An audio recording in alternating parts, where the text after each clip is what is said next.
biển.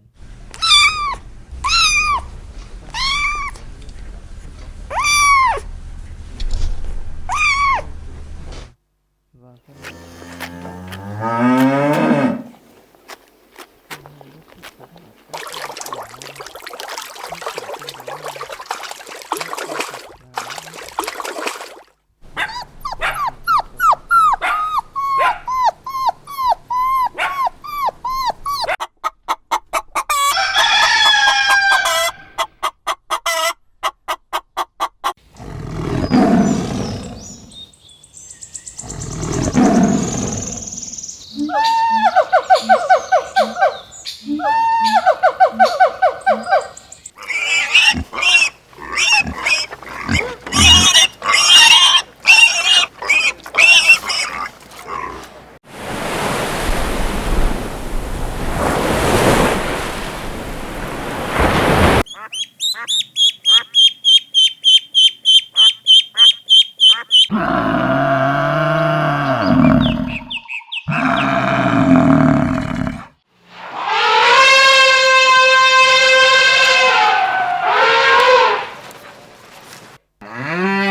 Tuy nhiên, những loại san hô này bạn không biết đó là san hô đá. Quần thể san hô đỏ sinh sống trong khu vực biển mát, thân thể chúng rất mềm, môi trường sống phù hợp nhất đối với chúng.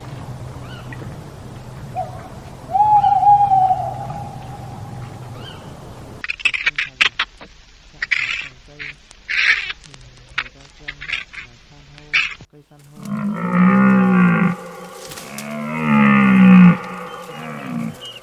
Được cấu tạo bởi chất xơ, canxi. Đây cũng là loại san hô mà mọi người thường gọi bên trong.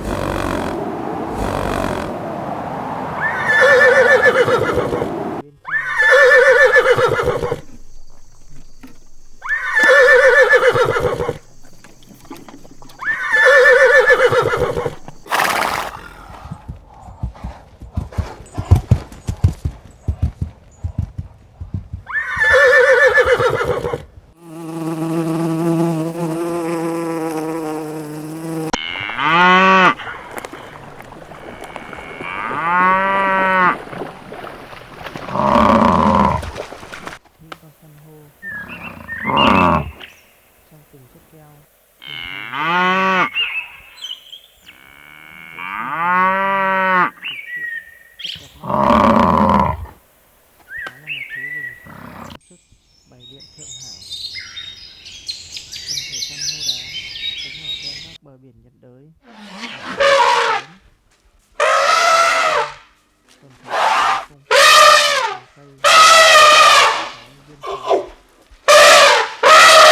của chúng mà bề ngoài của chúng có rất nhiều con sao.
Rất nhiều đảo san hô nằm trong Thái Bình Dương được tạo thành bởi các quần thể san hô đã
Tính chất ngoại sinh quần thể san hô có cả mặt tốt lẫn mặt xấu.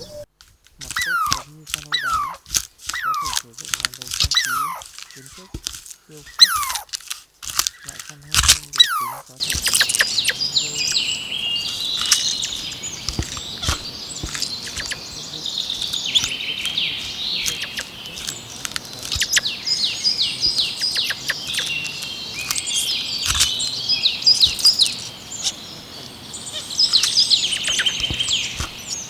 đào và niên đại có thể tạo thành các tầng lớp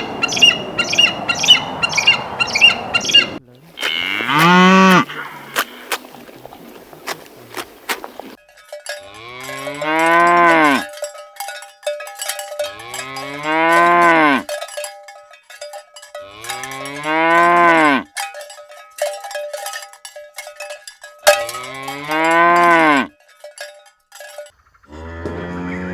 tầng.